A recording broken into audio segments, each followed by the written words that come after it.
So we have a number of partners, friends, of course, also actually the NEB Prize winners.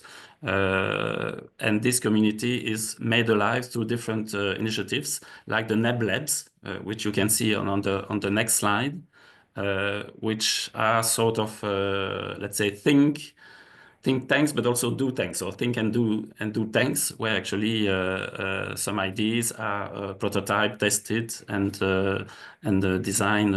So again, in a co-creation process, and you can see that actually several of these labs have been focused on Ukraine already. One in particular on public infrastructure for Ukraine, but also there's a NEB lab on the Danube, which is also relevant, and maybe that's why some of the participants today are very well aware of the NEB, because they participated in those labs. So on the next slide, you will see that we are also supporting local chapters, which are small, place-based, self-organized groups at local level. Depending on the country, it can be, at municipality level or regional level. Sweden is very active in this emerging, let's say, format. So this is something that you could also consider for Ukraine. So if we go to the next step now. I think you went back. Okay, now it's coming. So community first. So since 2021, we have also developed a number of tools and guidelines actually to clarify the values and the principles of the NEB, and to help actually project promoters to better integrate those values in their projects on the ground.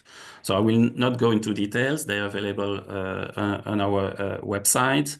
There's a compass, so defining the values and the principles, but there's also a self-assessment method, and actually investment guidelines that have been developed together with the European Investment Bank to encourage actually private, to build the case actually for NEB projects, but for private investors, so that actually they realize actually the added value and the long-term actually profit that they can gain by applying NEB values.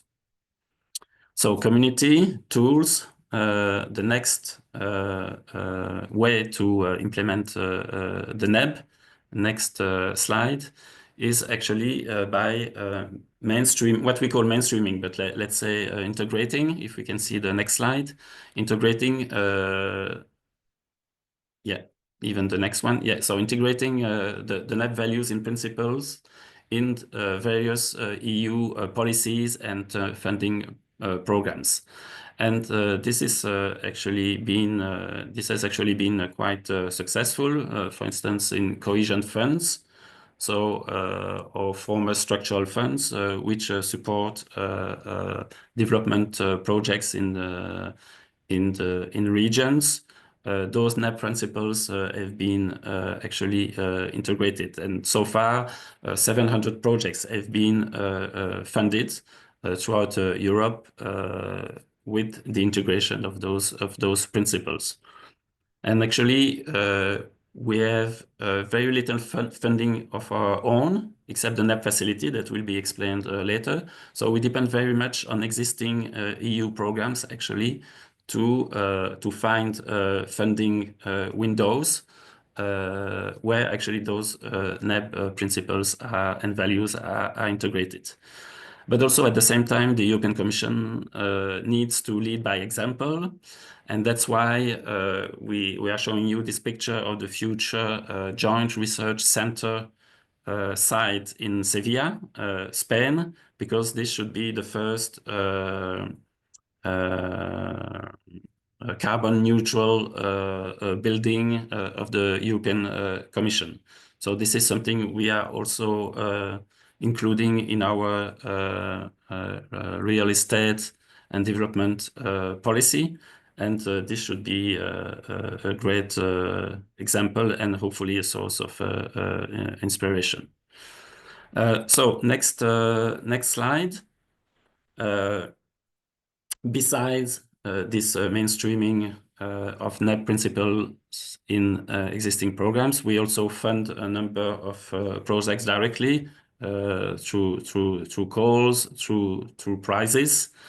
And so you can see a few examples.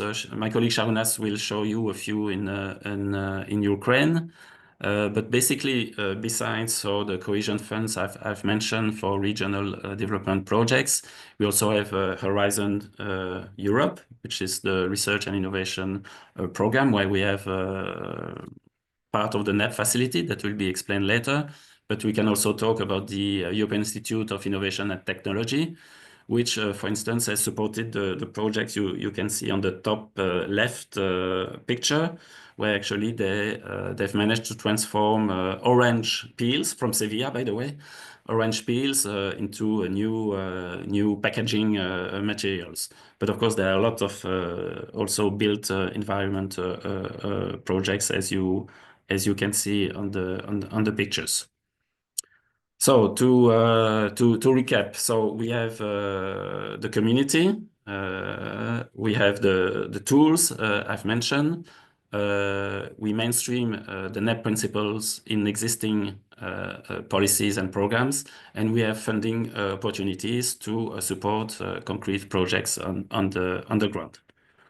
So if we go to the next slide, maybe this is what I was mentioning before, but my colleague Elisa will give you more information on this. So the NEB facility, which has been launched this year until 27, which aims to revitalize neighborhoods. I was talking about the local focus, municipality focus. So how to revitalize neighborhoods with design for sustainability and inclusion. And there we have a research and innovation component. My colleague Elisa will present to you. And then what we call the rollout component, where actually we use existing EU funding programs to support the implementation of NEB projects on the ground.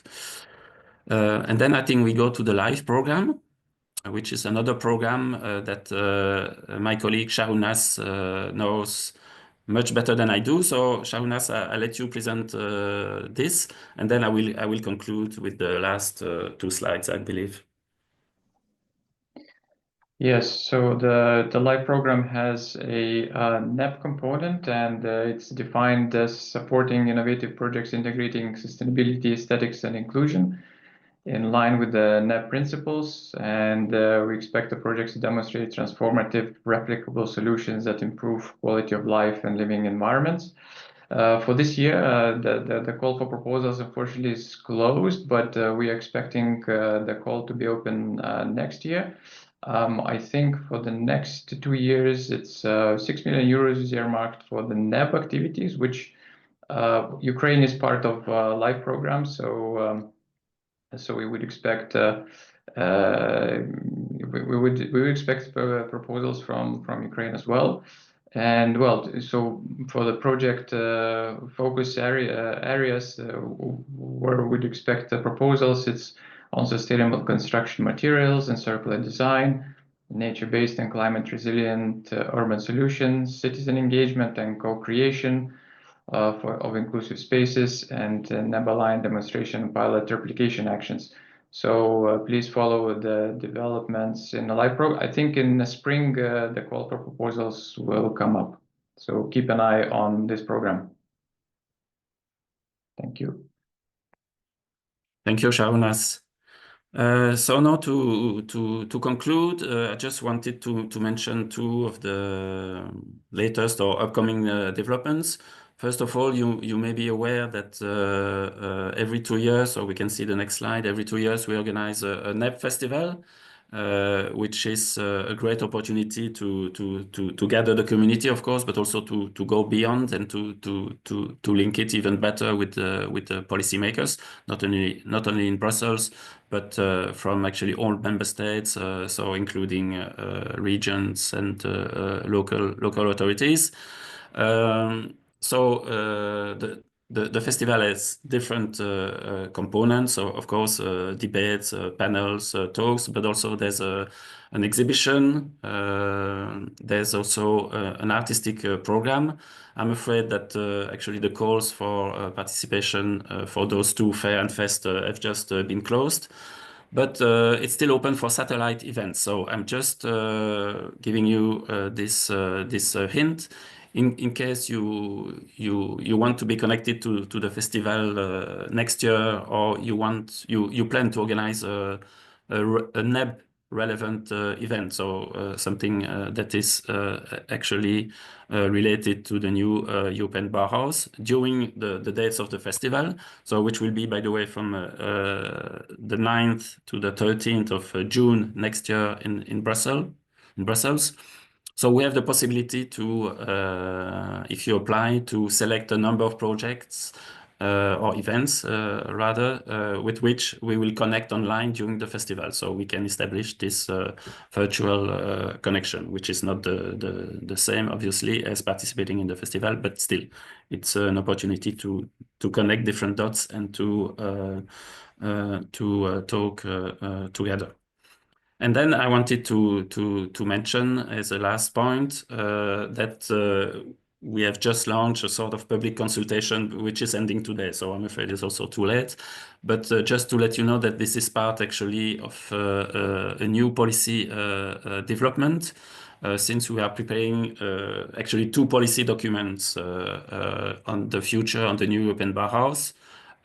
One will take stock of the developments and propose a number of concrete actions to actually build on what already exists and scale up the NEB initiative and its projects. It's called a communication. And another policy document will actually be a recommendation to member states to better integrate and also integrate the NEB, obviously, in their policies, but also to improve governance and a few other things. But this is useful for you to know, because it means that a number of new actions will be proposed. And I believe that one of them should be of interest to you, because there should be an EU for reconstruction program for Ukraine, which should support a number of municipalities. So in the implementation of NEP projects. We're still waiting for the details, but just to let you know that Ukraine is obviously a special partner, and that we want to continue support you, including through actually the implementation of NEP projects and also capacity building, because they will also be, but Sarunas will tell you more, or there is already actually a NEB Academy hub in Ukraine, also to support skills development in line with NEB values and principles. So I hope I haven't been too long. I'm of course open to questions, but be mindful of the time, and I'll let you decide how to move forward now. But thank you very much for your attention.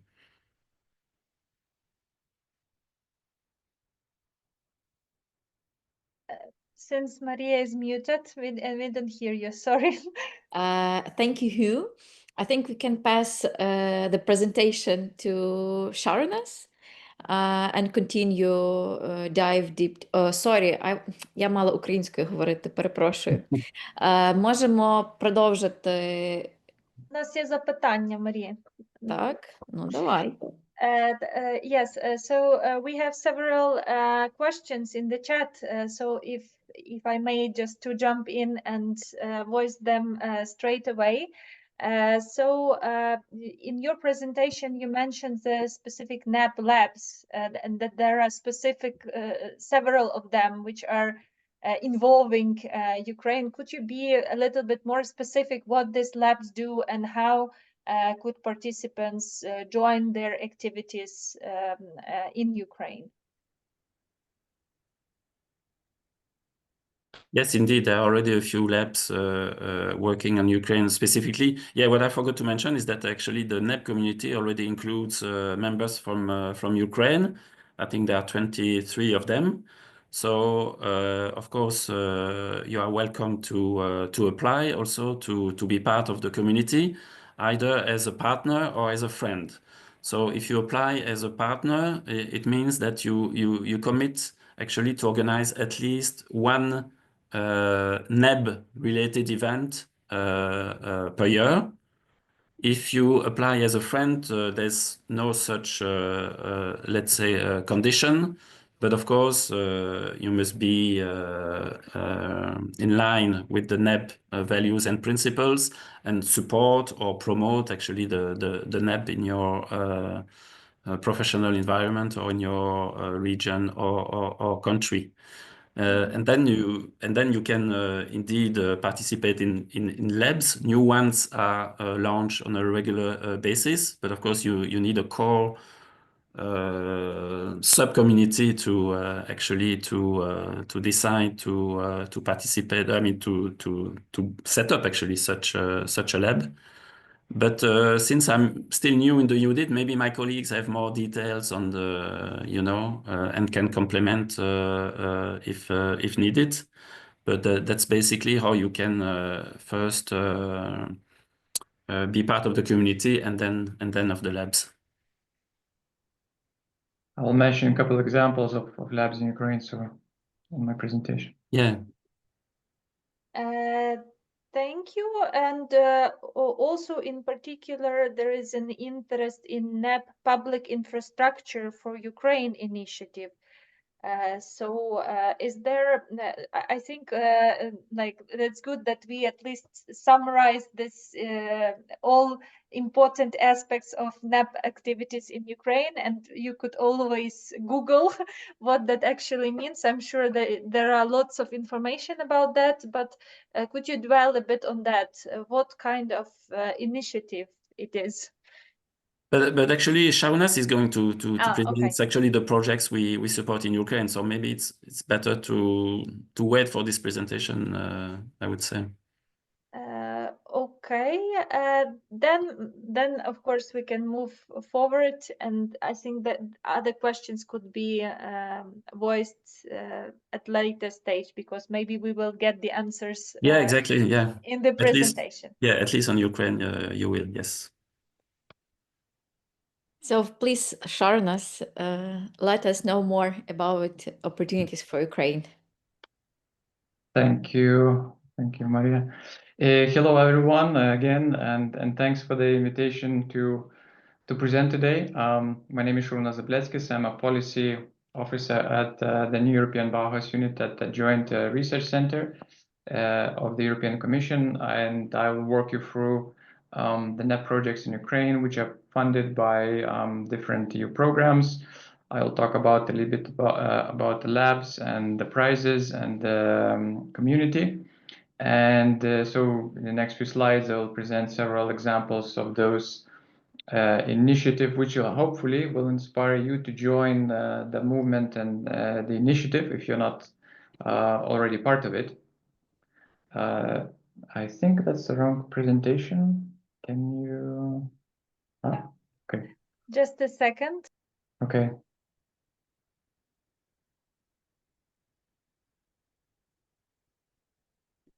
Let's see.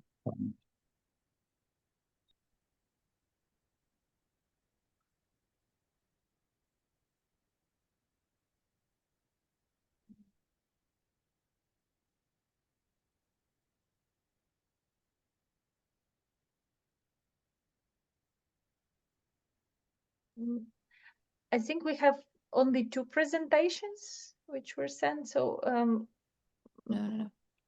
Okay, I can try to maybe stream for myself.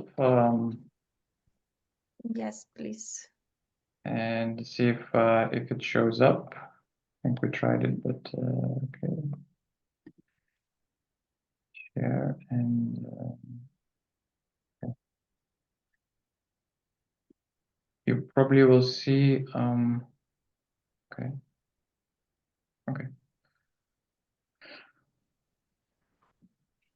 Can you see the presentation? Can you perhaps send it to me via email, and I will show it immediately, because I think it was not. Marta, Okay. I will send you. Okay, then maybe you could introduce yourself a bit more, and we will try to manage it technically now. Just a minute. Okay. Yeah, so I can probably start, presenting the examples, and the first example I wanted to mention is the LIFE program, which is environmental program of European Union, and the project from 2023 and the legislative and policy priorities call for proposals, and a project called the thermal renovation of Panelka building in Chernihiv. So the project is for architects, engineers, and homeowners associations to facilitate circular renovations based on prefabrication and bio-based materials that were new at the time in Ukraine. The project is adapting technologies from Estonia to Ukrainian context, and in particular, the project focuses on technology transfer and piloting circular renovation of panel buildings. The project it also has education, advocacy, and capacity building components. I will move on to talk about the Interreg, which is I think that's the right presentation. Thank you.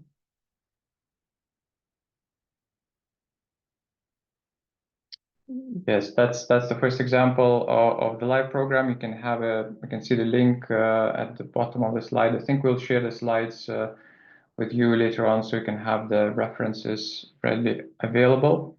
Next slide, please. So for the Interreg program, European Bauhaus is mentioned as a general commitment in all Interreg programs, and which means 86 programs in total, which is 10 billion euros for the financing period 21-27. It's probably fewer programs related to Ukraine, but nonetheless, I think that's a significant portion of the NEB activities related to the NEB initiative.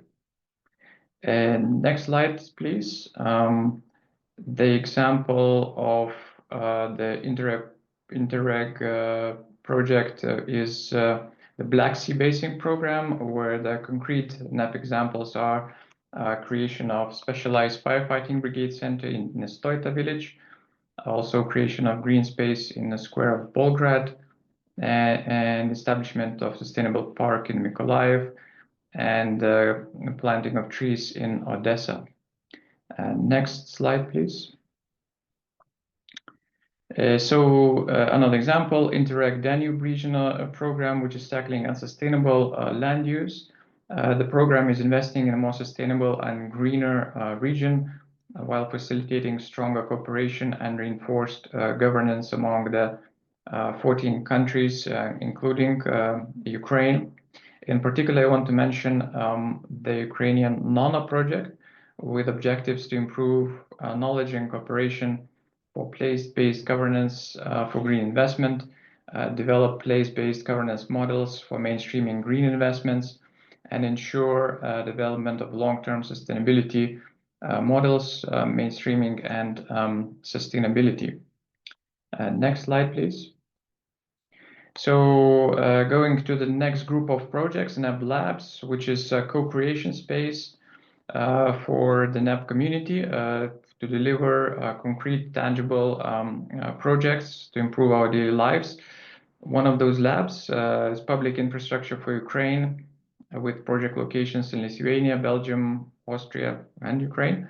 And the lab aims to establish a hub of professional knowledge and incubator for case studies for democratic, open, transparent, and quality-oriented processes to obtain the best designs and implementation schemes for the public infrastructure in Ukraine. If you want more information, there is a link at the bottom of the slide. Next slide, please. So, and a concrete project from this lab is the Future School of Ukraine, which deals with adaptive project design for reviving school system, building schools across Ukraine. It provides ready to implement and free to use adaptive technology designs for building new schools across the country. This will save time and financial resources and facilitate fundraising for the recovery. Global competition was held to obtain the best designs and was chosen by international jury. For the moment, the proposal is for the first school to be built in Zhytomyr. And the initial funding is earmarked from the Lithuanian government, and Lithuanian and Ukrainian ministries signed a memorandum of understanding to complete the first school. Next slide, please. So another lab is Action for Ukraine. So it was, I think it's already finished, but so what was achieved was providing emergency assistance to rebuilding Ukraine. In 2022, the NEB team commissioned 3 studies to a group of Ukrainian international experts to identify needs, challenges, and opportunities regarding Ukraine's housing urgency and circular reconstruction, and a series of capacity building webinars for 67 municipalities were held in 2023. 3 modules of getting organized for reconstruction, circularity, and energy efficiency, and housing development. Next slide, please. So, well, from project owners and investors to the members of European Bauhaus community, public bodies, institutions across Europe, everyone can tap into the toolbox of NEB resources, and these tools are there to inspire, plan, and shape projects that bring the NEB values to life, and making our spaces and communities more beautiful, sustainable, inclusive. So one of such tools is, as Hugh mentioned, NEB investment guidelines developed with the help of European Investment Bank. And there's an example of the project that used them successfully. The project was called the Green Renovation Way for Europe. And the idea of the project was the creation of strategic vision and concept design project of sustainable district renovation using existing attic floors and flat roofs on Podil district in Kiev. Next slide, please. So here's an example of NEB working with world-famous architect Shigeru Ban, who was also on the initial NEB high-level expert group advising on the setup of NEB. It's a Lviv hospital, which is one of the largest in Ukraine, and has been receiving the large numbers of patients, both civilian and military, from the war zone. And because of the surge of patients, there was an urgent need to expand the hospital's functions, such as surgery rooms and rehabilitation. And in 2023, Shigeru Ban made a proposal for expansion on the surgical wing of the hospital. And the architect's Paris office at the moment is working on a construction document phase with the Ukrainian architectural firm to expand the project. Next slide, please. Hugo already mentioned the academy, a few words about it. The aim is to equip people across Europe with the skills and knowledge needed for sustainable construction, helping the sector make the leap from resource-intensive, fossil-based model to a truly regenerative, circular and bio-based economy. And the NEB Academy looks at construction through a systemic lens, embracing the full value chain, from design to materials to renovation and reuse. It focuses on bio-based materials, digital technologies, and circular construction practices. Well, to make this vision a reality, the NEB Academy fosters collaboration, exchange, and learning across regions and sectors. And for Ukraine, there's a plan to establish a NEB Academy hub in Ukraine. And the hub would hopefully contribute to overall goals of the European green policies, offering upskilling and reskilling in the construction ecosystem, demonstrating Ukraine's commitment to principles and goals of the European Union. Next slide, please. The NEB prizes are awarded to the real-life projects and encourage the younger generation to develop new concepts and ideas. And it's an annual competition that provides a platform for creativity, talent, and innovative ideas to benefit local communities and the society as a whole. And one example is awarded recently, the NEB Prize 25 finalist in the field of prioritizing the places and people that need it the most is Prompriland, which is an innovation hub revitalizing the site of a former factory where industry meets creativity and sustainability.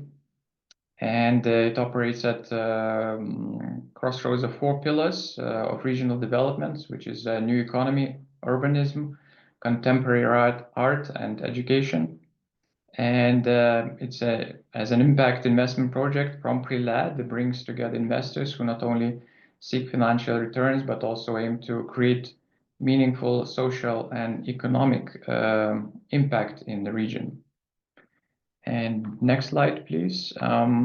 So project ideas, projects from Ukraine for the first time were presented in last year, 2024. And another example from last year is the project in the area of prioritizing the people and places that need it the most. It's called Leo States, which is the largest privately owned modular shelter for internally displaced people who lost their homes due to the war.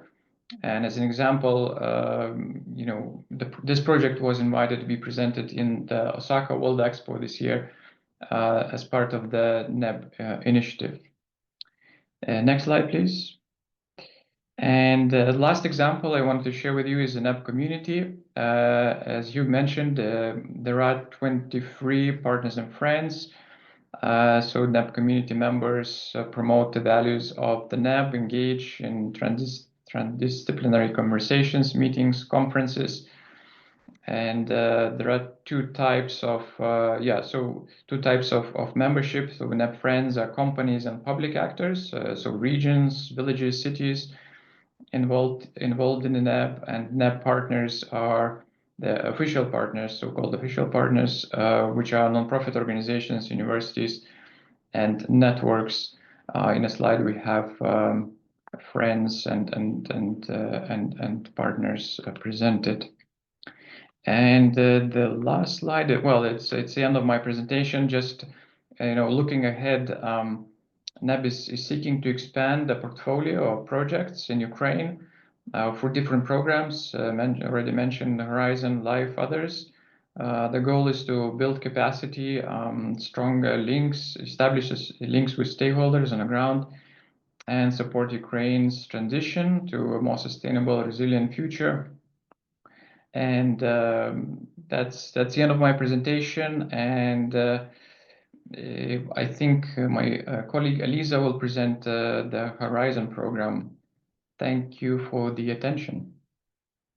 Elisa, over to you, unless there are quick questions. Yeah, I have. Yeah, before we jump to Horizon program, I have a brief question from me, but I think many would agree to ask that question. Dear Sarunas, so you mentioned like a lot of different initiatives and programs and how basically to join them. And you mentioned this Ukrainian Infrastructure Lab, also NEB Academy. So they really sounds very actual to Ukraine, and how we can, like, organization, municipalities, because what I also heard was like different level projects, like on government level, on municipal level cases, right? Private cases as well. So how we Ukrainians can join all these great initiatives? I think, well, for the initiatives that already started in the past, and some of them might have ended, I think there's a chance if you contact them directly and to see where they are, what if they need, and what are the plans for developing further, accepting new members, etc. So I think getting in contact is as you mentioned, is joining the community, being part of the community, being a partner, being a member.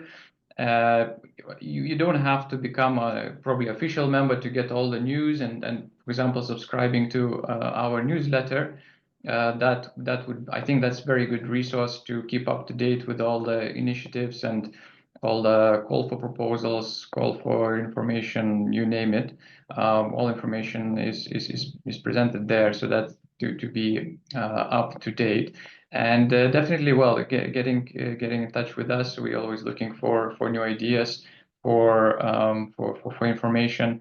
Yeah, no, it's an open initiative, it's an open community, it's a movement, and I think you can join. You can also propose new ideas.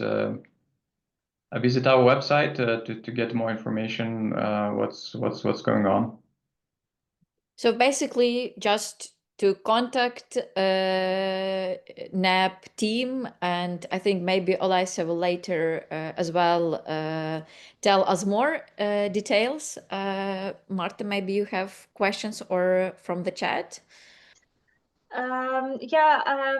We have several questions which are in line with your question of how to join or how to apply, but you also mentioned several other European programs that are currently opened to Ukraine, like Interreg programs or thematic programs like Life or Horizon or any other programs. Is there like an extensive list of these programs that are available for Ukraine? Because maybe not all of them are still open or are expecting formalization or ratification on national level.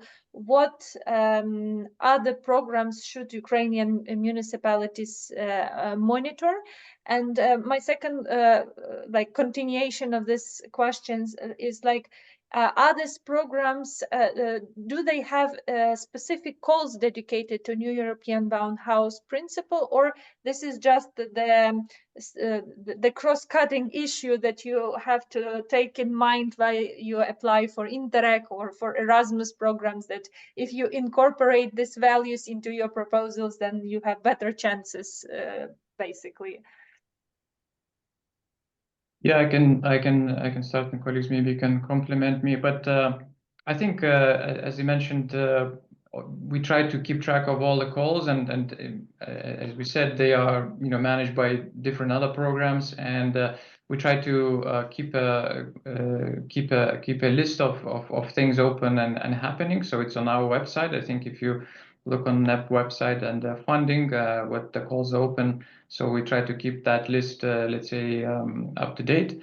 And I think what I see with different programs, Ukraine is more often rather than less is starts to be open. So I think once you see the call for proposals open, I think please check if Ukraine is part of it. As you say, already quite a few are already there, so you can apply. And I think that would be my advice. Keep subscribe to the newsletter to get all these updates. Usually, whenever the call comes out, it's listing who is eligible, which countries, which do you need to be a big consortium, you need to be a university, I don't know. It's in the description usually.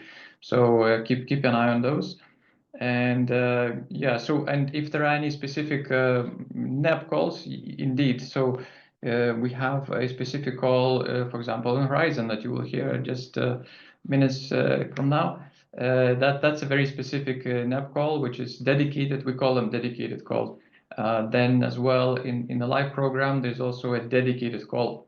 Having said that, if you have a good idea, nobody prevents you to apply with your idea to other ideas. For example, in the live program, if you want to protect nature, go for it, and it doesn't have to be NEB. Of course, we would be happy to have a NEB proposal, NEB dedicated proposal, but so keep an eye on these specific calls, but also obviously you're free to apply to other programs and not dedicated calls. We would be glad to know that they are NEB related and about NEB interesting things for the NEB initiative. Yeah, just to complement very quickly, I put in the chat the link actually to the list of open calls, open NEB calls. They're mainly from the NEB facility, so Elisa will tell you more about those.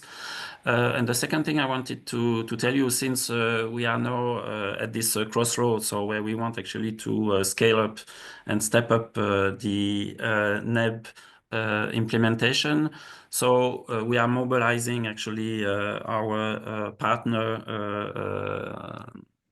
services and directorate generals in the European Commission actually to get more support for NEB in general, and in particular, as I was saying, this EU for Reconstruction project, which is in the making and which will help Ukraine to build back better, but based on those NEB principles and values. So just to say that by the end of the year, we should have more clarity actually of the upcoming calls.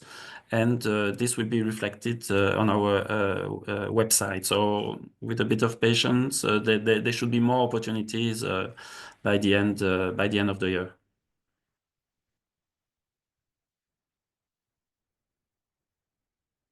Yeah. Thank you for comments. I think we can continue with Alice on Horizon program. So yeah. Let's go. And if we haven't voiced some questions, we will probably do so at the end of our meeting. Yeah, good morning. Thank you, Maria. Good morning, everyone, and I'm really happy to be here with you. So the focus of my presentation will be the new European Bauhaus facility, which is a dedicated funding tool for the new European Bauhaus. But before going into the details, maybe a bit of wrap up, because Hughes explained very well in detail the new European Bauhaus initiative, how we implement it. Sarunas was explaining the different projects that are already supported by the European Commission in Ukraine. So now the idea with this presentation is to give you a better understanding of the dedicated funding tool that we have under the European Bauhaus. And the reason of this presentation, yes, is understand the concept and how this tool is structured, what is the areas that it covers, and then provide you with some guidance on how to navigate the funding opportunities so that you can identify more easily what is more relevant for you. And also I will conclude with the official channels that you can use when you have questions when you are preparing your application. So I hope that in 15 minutes I managed to do all that in a clear way. Now, if we go to the next slide, which is the first one of my presentation. Yes, okay, everything appearing. So as Hughes was explaining with the holistic concept of the new European Bauhaus, in 5 years, it has become a real movement. It has generated a real movement bottom up, and it has reached traction beyond the initial expectations. Therefore, we had to adapt the tools to support the new European Bauhaus initiative to help it continue growing.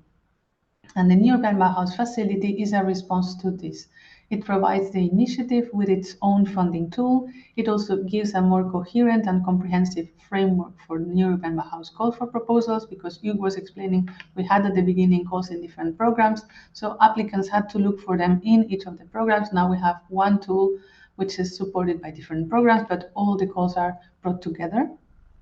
And then the NEB facility is also aligned with more recent policy developments, because in addition to the European Green Deal, it also contributes to the implementation of the Clean Industrial Deal.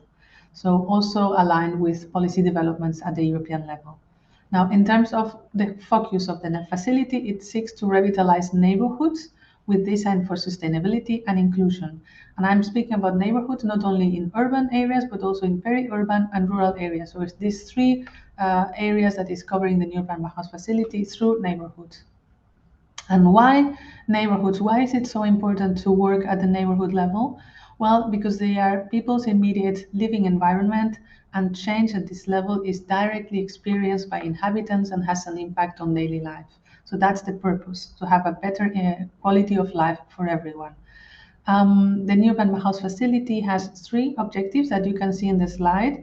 And these three overall objectives of the facility align with the overarching objectives that we set for the European Bauhaus at the beginning of the initiative, when we completed the co-design phase and collected all these inputs that we was explaining. So the first objective is about transforming places together with communities.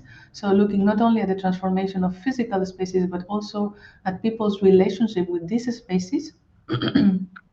The second objective focuses on supporting innovation, specifically in the construction ecosystem. We're speaking a lot about the built environment.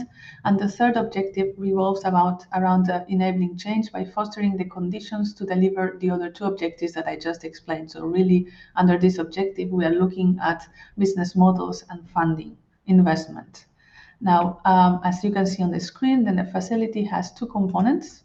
In blue, you see the research and innovation component, and in green, you see the rollout component. So the research and innovation component covers projects, so it provides funding to cover from fundamental research to testing and demonstration. And this component, this R&I component, is funded by Horizon Europe, which is the European program to support research and innovation, with an indicative budget of 120 million euros per year. Then the rollout component in green on the right-hand side of the slide, what it does is facilitate the uptake and the further development and the deployment of the new knowledge, the new methods, the new approaches and technologies or techniques that are developed under the R&A component and that have been developed so far in previous European Bauhaus R&I projects. So the idea with this rollout component is that it's also expected to leverage a similar level of investment as the R&I component, so around 120 million euros per year, but this from other EU programs which are not Horizon Europe, and we are expecting as well that this is complemented with national funding from public and private sources. And what I'm explaining today is really the main ideas of this European Bauhaus facility, but we have a more detailed document which is called the European Bauhaus Facility Roadmap, which was published in March this year. And it's inspired by the inputs received during a comprehensive consultation that the Commission organized last year. And the idea is that this roadmap is guiding the implementation of the NEB facility during the 3 years that it will be operating. So facilities starting this year in 2025 up until 2027. And the roadmap also shows how the R&I and the rollout components are linked together and will be jointly delivering the three objectives that I was explaining. And we will see this more clearly in the following slides. If we move to the next slide. So now I will focus on each of the objectives, okay? And in each of the objectives, I will be explaining the research and innovation component and the rollout component. So for objective 1, which is transforming places with communities, the R&I component, as you can see on the slide, will focus on connecting the green transition with social inclusion and local democracy by exploring the drivers for citizens to lead. So citizens to lead the green transformation of their neighborhoods. And the rollout component will foster sustainable living and community empowerment by deploying and scaling up European Bauhaus solutions for the social and physical transformation of neighborhoods. If we move to the next slide for objective 2, which focuses on supporting innovation, the R&I component will support circular and regenerative approaches for the built environment by rethinking how we design, how we build, and how we use our surrounding spaces, and by exploring new technologies and construction methods materials and products that are more sustainable and circular. At the same time, the rollout component will focus on supporting these circular and regenerative approaches by scaling up a new circular economy of construction. And then next slide, which is under the objective, which focuses on objective 3, on enabling change. Basically, in this case, the R&I component will explore innovative funding and new business models for the transformation of neighborhoods. But this funding and new business models that demonstrate the economic, financial, social, cultural, and environmental viability and attractiveness of new urban Bauhaus solutions. While the rollout component will contribute to this objective by focusing more on skills, models, and tools to support new European Bauhaus change makers, or in other words, supporting the enabling conditions for the deployment of innovative new urban Bauhaus solutions. So again, this is just an overview. In the roadmap, you can find more details on different work streams under the R&I and rollout component under each objective. And this is the content that is somehow guiding the design of calls that are then implemented by the NEB facility. Then if we go to the next slide, this one. So this is the last slide I want to show you on the roadmap, which is, as I was saying, guiding the implementation of the facility, because a recurrent question that came up during the consultation was how the new urban Bauhaus facility would ensure synergies and complementarities with other EU actions and initiatives. We know that there is a lot going on at the EU level on supporting actions on the ground, but how is the new urban Bauhaus adding value? How is complementing and doing something different from what is there already? So we decided to show this through this visual that you see now on the screen. And it basically presents in a graphic way the different parts of the program Horizon Europe, as well as other EU programs and initiatives that are relevant for the 3 new urban Bauhaus values.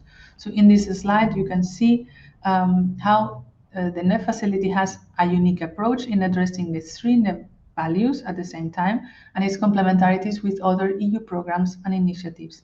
And the basis of this visual is one of the tools that Hughes was mentioning before, the NEB Compass, which was the first tool we developed to explain and to provide a guiding framework on how the NEB values and principles are implemented on the ground.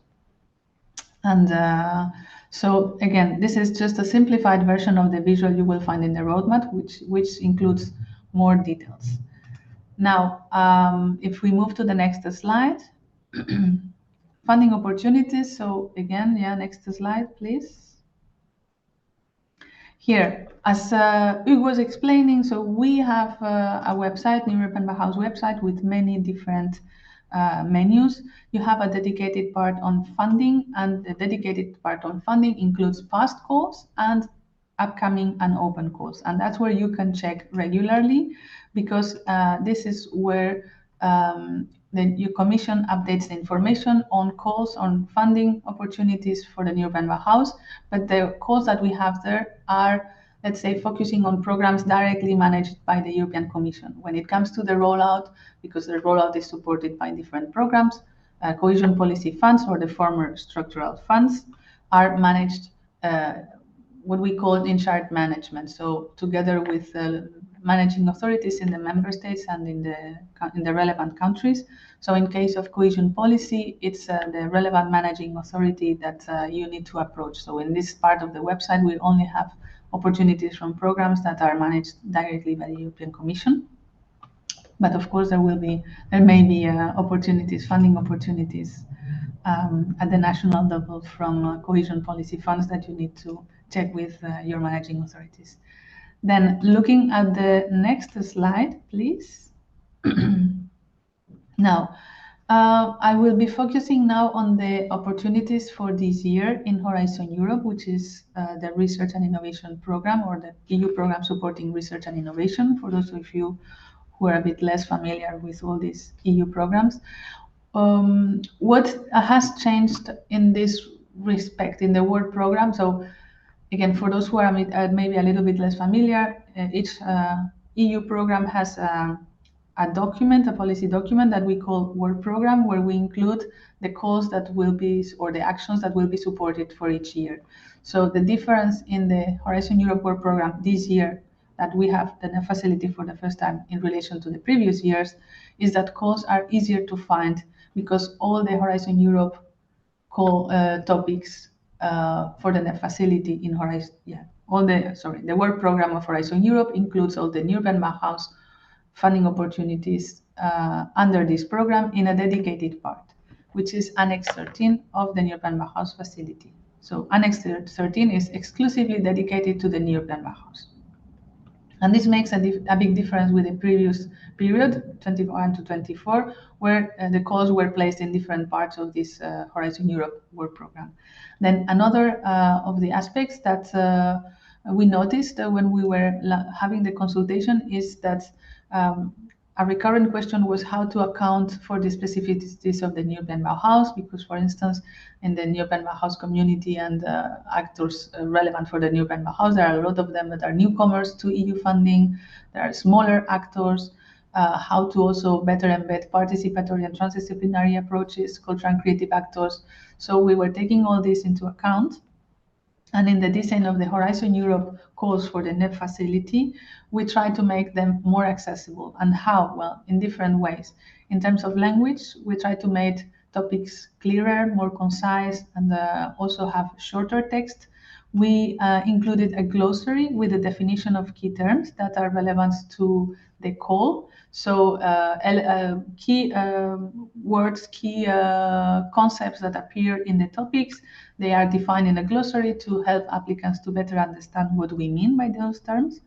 And then from the legal and financial perspective, or the setup of the call, we also used two modalities. One is what we call lump sums, and topics using this modality reduce the reporting requirement for projects during the implementation phase, so trying to make it easier in terms of financial reporting afterwards for projects that are awarded.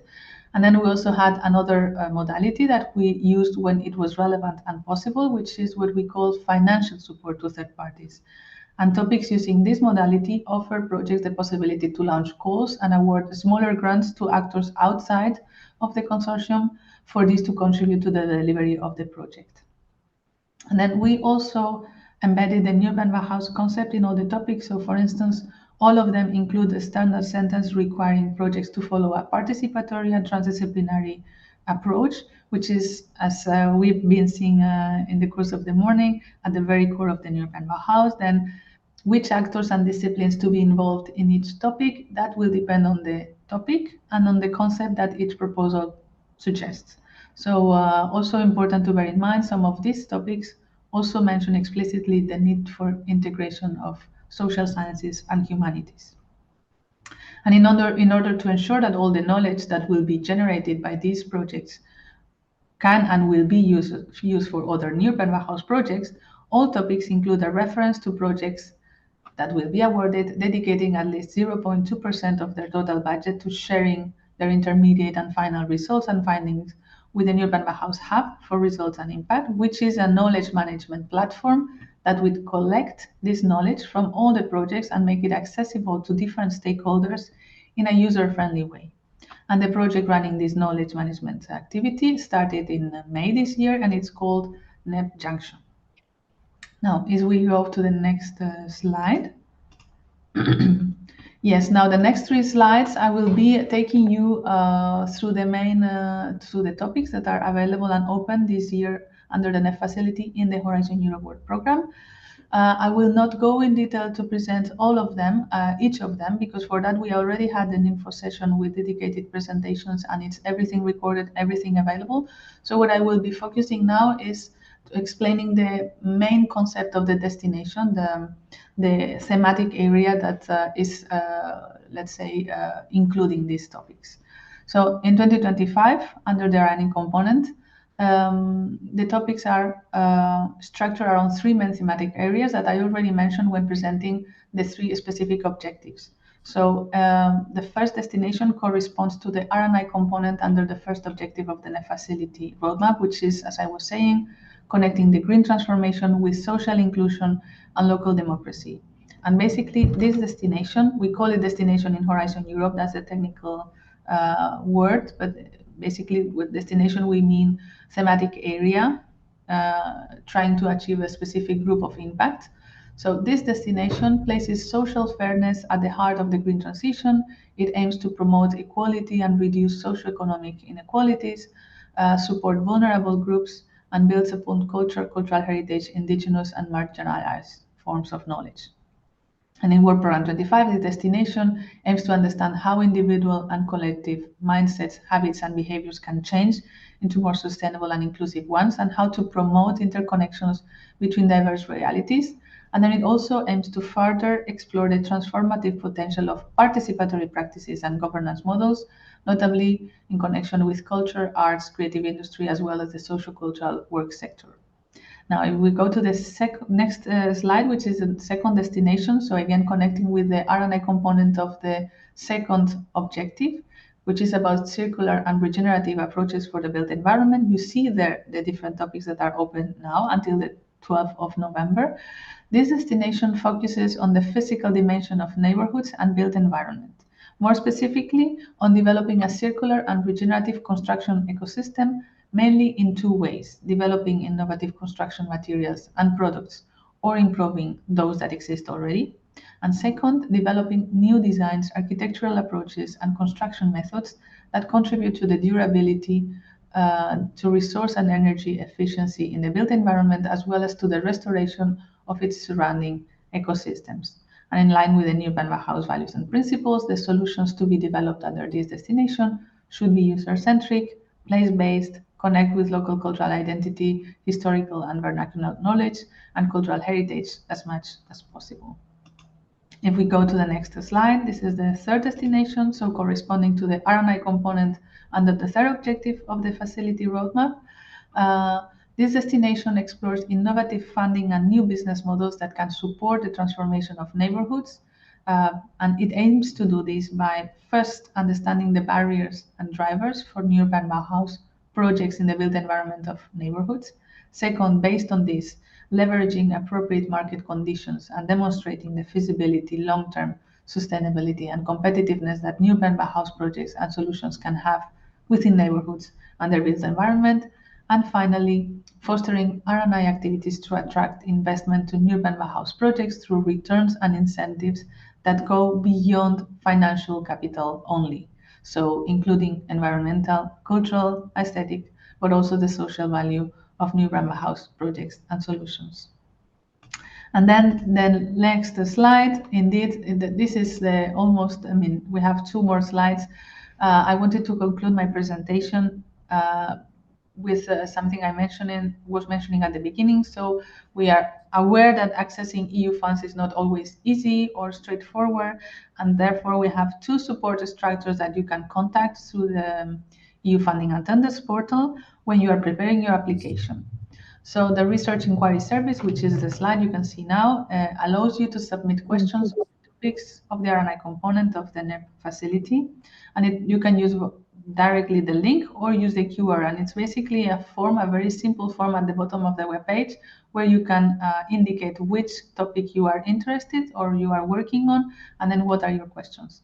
And then you can also have, if we go to the second slide, next slide, please. Yeah.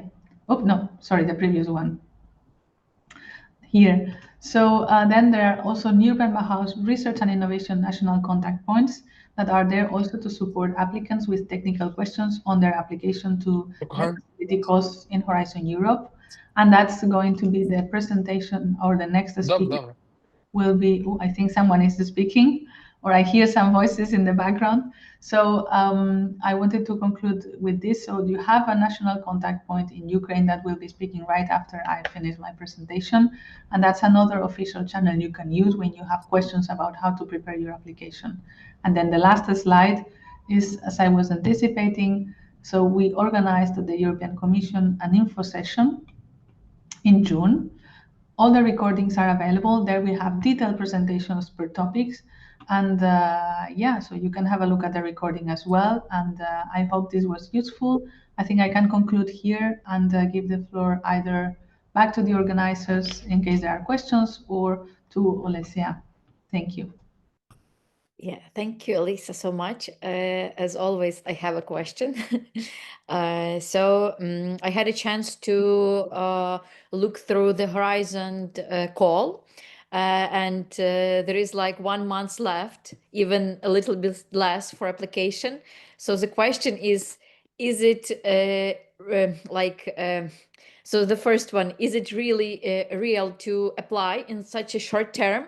And what, like 1, 2, 3 steps those who wish to apply in this particular call should do to do so? And the next one question is like, as I also know that those who apply for this call, they should have partners, like in some calls, like 2 or 3, I think, partners from other like European countries, European EU countries, and also like associate countries. Yeah, so how to find these partners?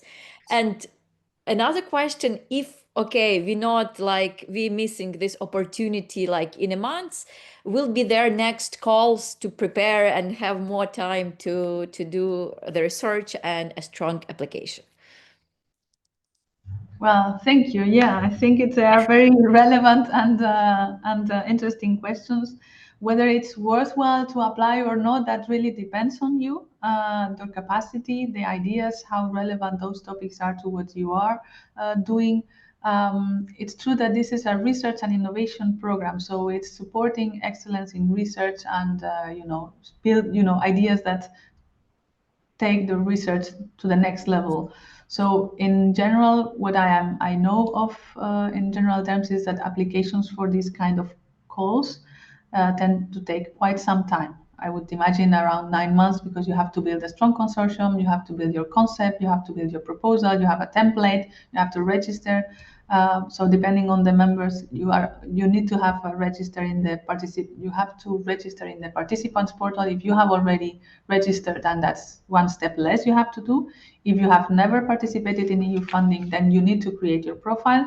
So it really depends on the situation of each entity and the capacity and the resources they want to or they have available at the moment. How to find partners? So that's another thing. So I can give you 3 hints. So first, in the funding and tenders portal, each topic has a section where you can express interest in looking for partners. That's one option. Then the second option is, we had a matchmaking event, but it was in June when the calls opened, and there people could apply and express interest, and then there was a possibility to get in touch with other interested organizations, have pitching sessions and connect. So now that's obviously closed. That's not possible this year anymore. And then joining the European Bauhaus community can be another way of getting to know other entities.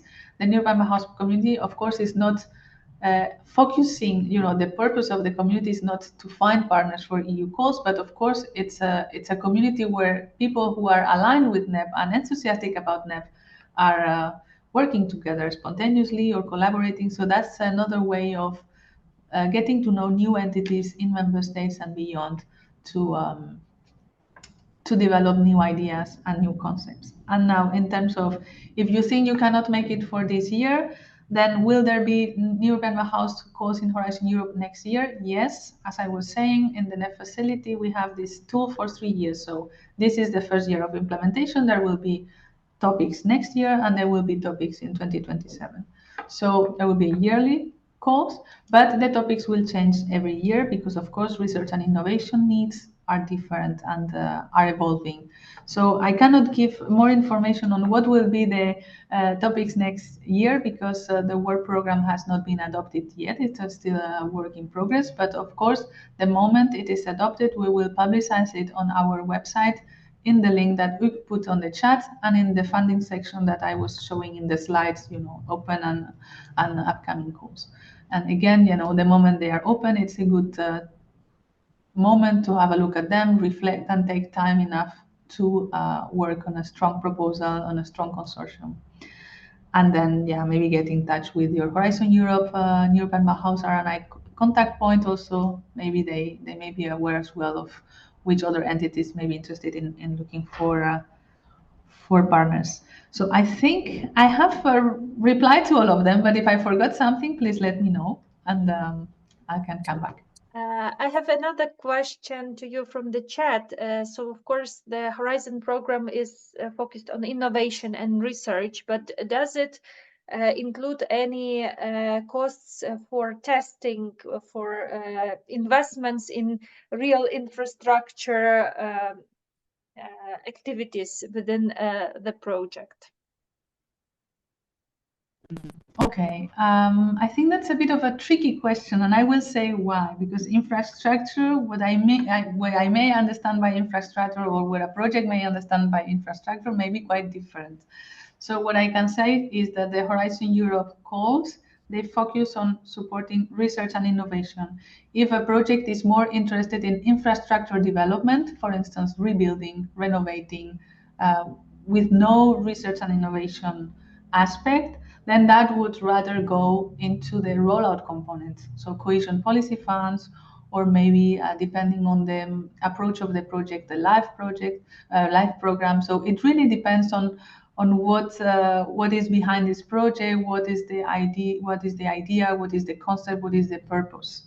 It will depend, but Horizon Europe focuses on research and innovation. If you are more interested in renovating or rebuilding, or adapting, retrofitting buildings aligned with NEB, that may be better into the rollout opportunities. Again, depending on the concept of the project.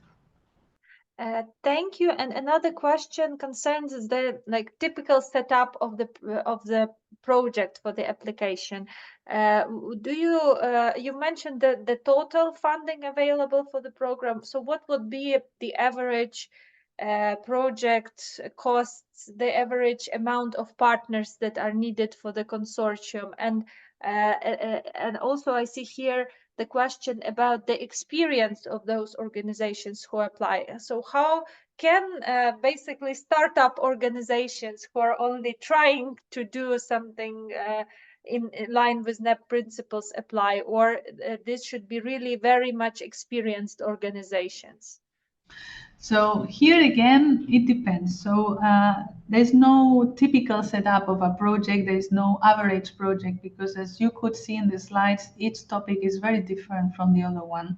And even within a topic, depending on how, the topic explains the challenge and the minimum requirements of proposals. So depending on the concept of the proposal, you will need certain actors, or you will prefer to propose a specific setup of the project. So I cannot really say what is a typical setup, because it depends on the topic, it depends on the approach that the proposal is suggesting, and it depends on the capacities or the expertise of the different members of the consortium. What is clear is that when you propose a concept, the consortium needs to have the expertise that is able, or in a way show that it will be able to deliver on the project it's proposing. That's one thing.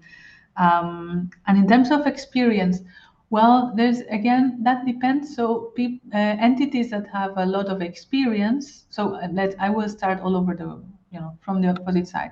If you don't have much experience, maybe you, again, up to you, but maybe you are more interested in being a member of the consortium to build that experience. And as you go on, then you may consider becoming a coordinator or the leader of a project. But again, it depends on the entity, the capacity, and the level of involvement you want to have. And I think that these more technical questions, I don't want to prevent the discussion with Alessia, but I'm sure she's very well placed to also answer these more technical aspects on the actual applications.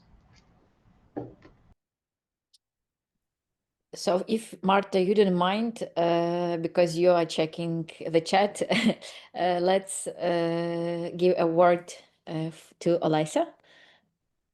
Hello, everyone. It's a pleasure to be here with you. Thank you very much for all Ukrainian participants who joined us today, as well to our European colleagues. So am I going to share the presentation, or will it be shared?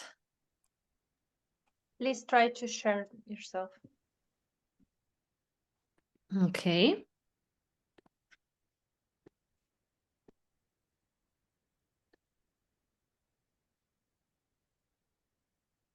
It is seen, yes.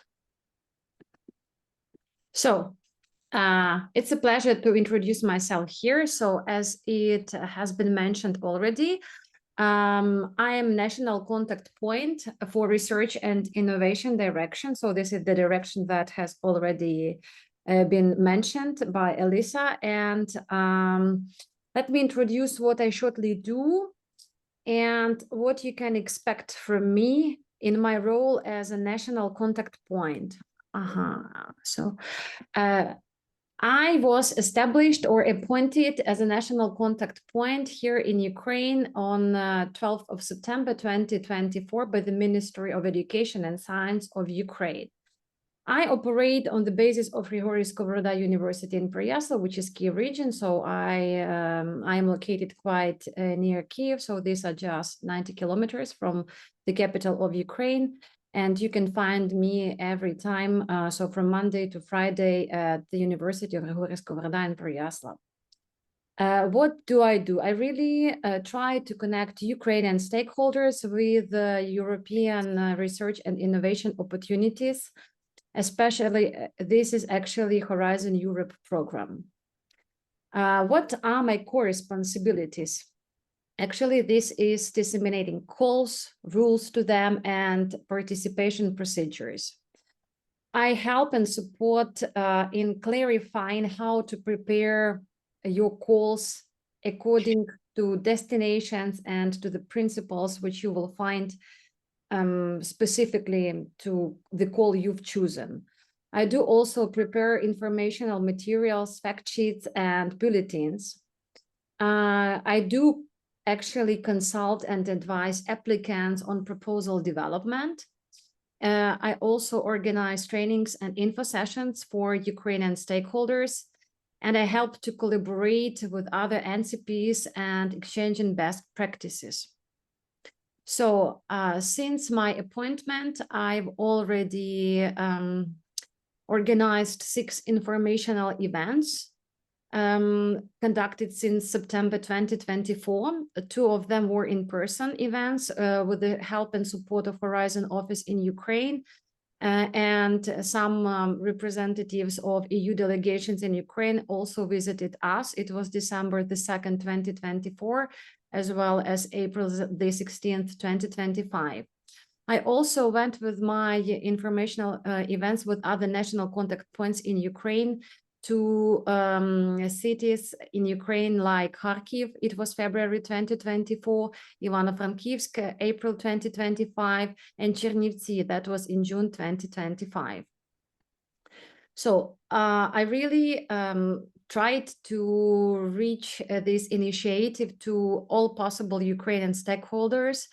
I've put here like 200 plus participants across Ukraine, but I think it was like more because a lot of them, 200 plus, that was even inside, so in presence.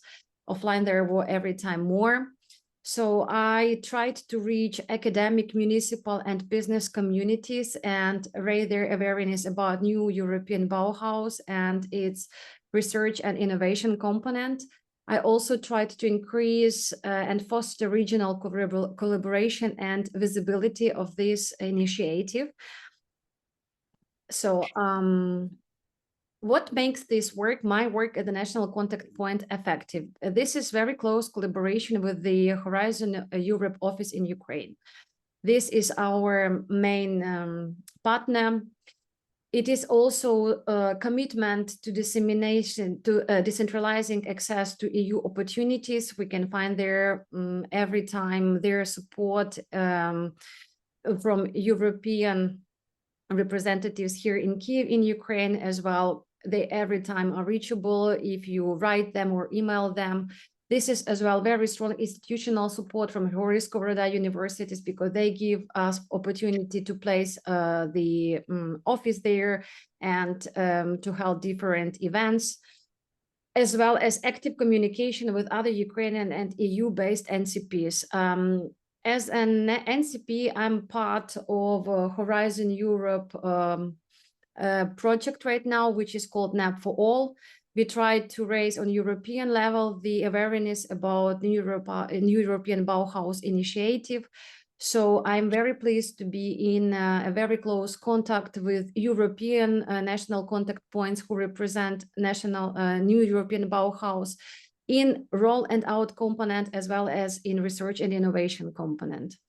So I am also sometimes facing some challenges, but I see opportunities in them as well. So it is very difficult right now due to the situation we live in to reach underrepresented regions such as eastern part of Ukraine. I'd like to do this very much. I see their eagerness to participate, but sometimes it is very difficult just to reach them due to the situation we live in.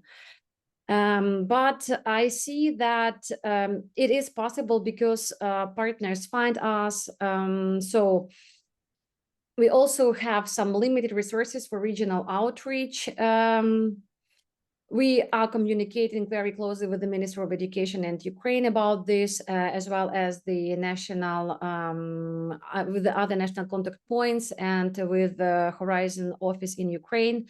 So, but we also try and see our future in strengthening partnership with local authorities and NGOs, because they mainly are looking for us. And I try to build like a network with them as well. So as a national contact point, we have some specific plans for 2026. Like 2026 is already like finishing, but I'm sorry, we'll start, but 2025 is finishing. So, but we try to expand regional info sessions in central and eastern Ukraine. I've already promised some neighborhoods in Kharkiv to reach them closely. We will try to do developing trainings materials and introduce them to Ukrainian applicants, because I see that they are very needed.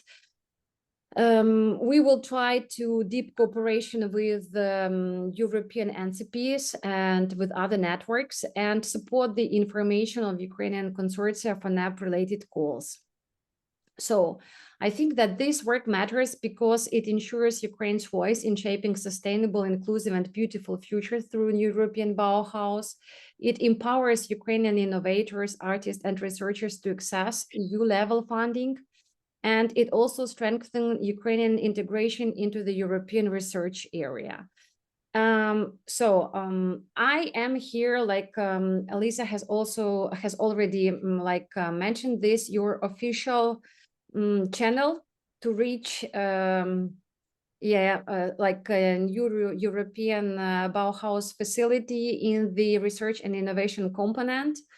You have a lot of questions. That's me who is going to answer them, because I've been running through a lot of trainings. I'm in a very close contact with other NCPs who are from Europe, who are every time ready to answer any questions.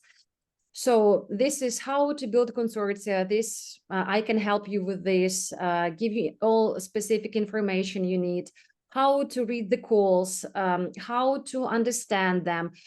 I'm not going and I am not available to write them, but I can clarify specific problems which you will face while preparing for those calls. Now I'm supporting some of Ukrainians. I suppose that they will actually submit their proposals. They are working on them.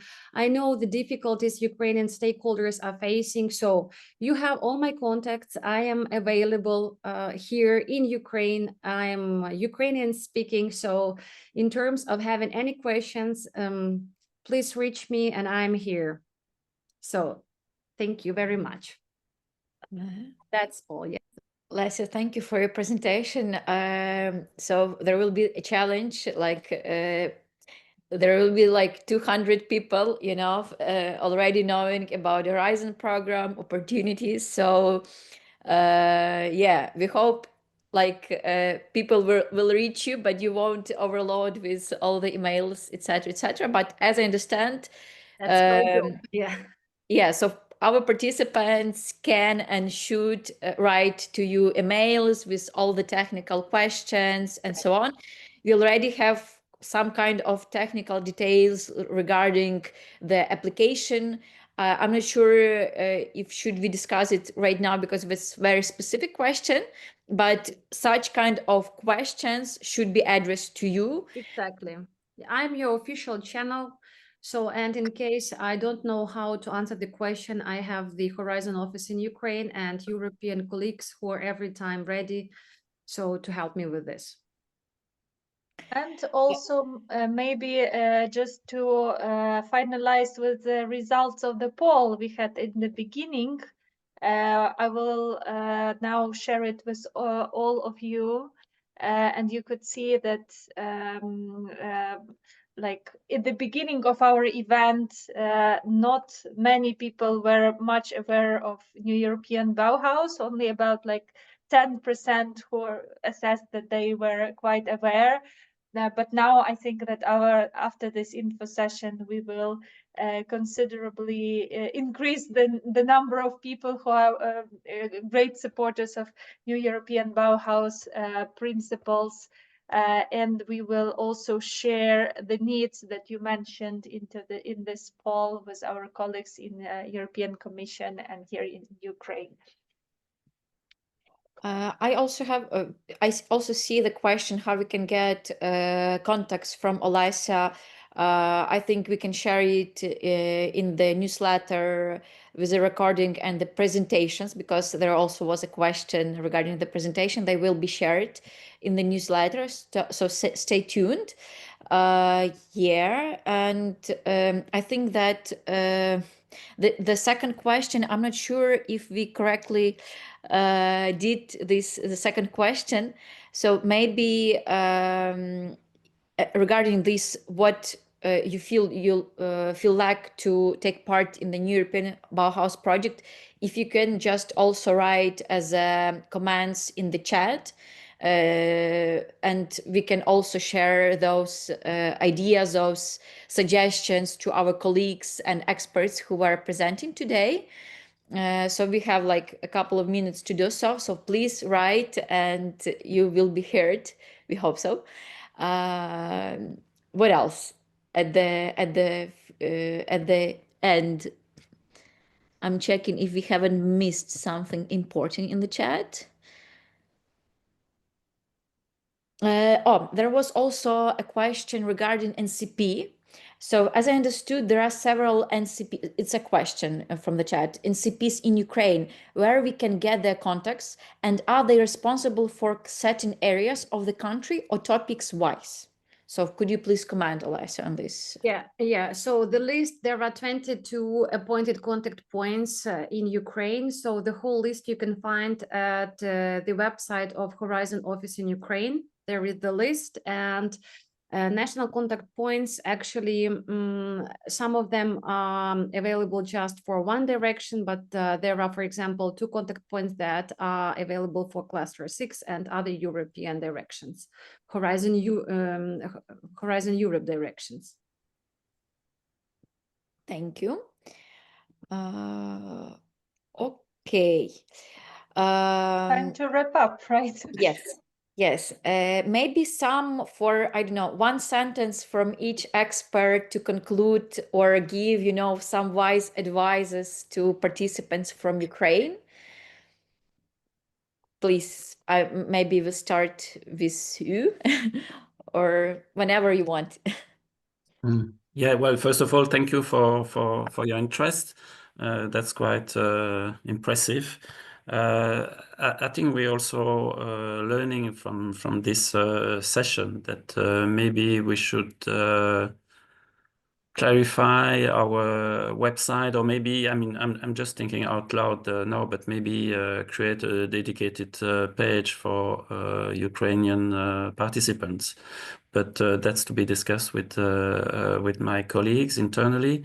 But in any case, I think the best entry point to the NEB would be to be part of the community, because that's where you can actually exchange, co-create, meet partners, get to know also not only the NEB, but actually all the relevant programs and policies better.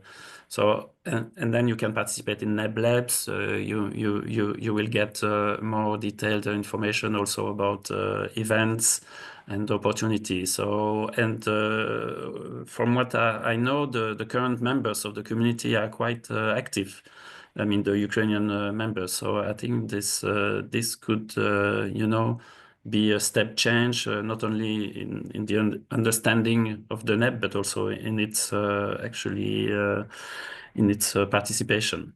But in any case, many thanks for organizing this session, and I think we can also stay in touch for possible, further updates.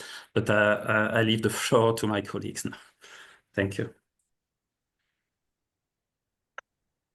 Maybe you can say thanks as well for the interest, and maybe just to note that the reason it was good to have this discussion with you, and to also to explain that in Brussels we have the team of 20 people, so working on NEB. So basically we cannot entertain your inquiries if you have some very specific question about your project, your ideas.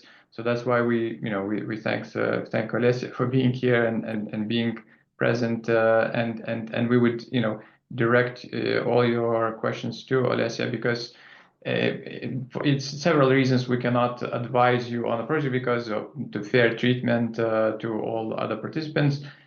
Also the capacity problem. If we advise one, then we have to advise everyone, and it's just so many interested parties. But that's how we work. That's the European Commission. So we rely on the network of national contact points. So in Brussels, we can reply on provide information. We can check if the button is working in the system and address the right people, in our colleagues. But that's as much as we can do to help. But please work with a national contact point. Thanks. Yeah, no, first of all, thank you for your attention and for your interest, and I really hope it was useful to give you a good overview of the European Bauhaus and the NEB facility in particular. I think I also want to insist on maybe, or encourage you to join the European Bauhaus community if you have not done so, because members of the community receive a weekly update with everything that is going on the European Bauhaus. So that's a very easy way to get to know better the Bauhaus and what is happening, and any updates on calls, opportunities, activities. And then, yes, Olesya is there to support you with technical questions on the preparation of your application. So if you decide to go for it, we are very glad to have her there. And she's very happy to be working with you. And I think that's all from my side. And Olesya, back to you. Yeah, thank you very much. Now I hope you know me, so you will have all my contact details. So yeah, pleased to help you and support you.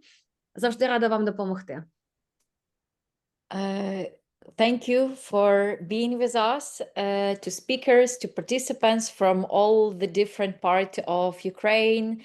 And we'll share the contact details from Elisa, presentations, recording. And I know that there are some questions left. We will try to answer them with specific expert and share in the newsletter.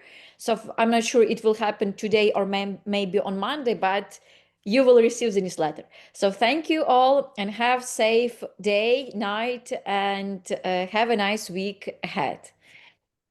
Thank you very much. Be safe. Thank you. Be safe. Bye-bye. Bye-bye. Bye-bye. Bye-bye.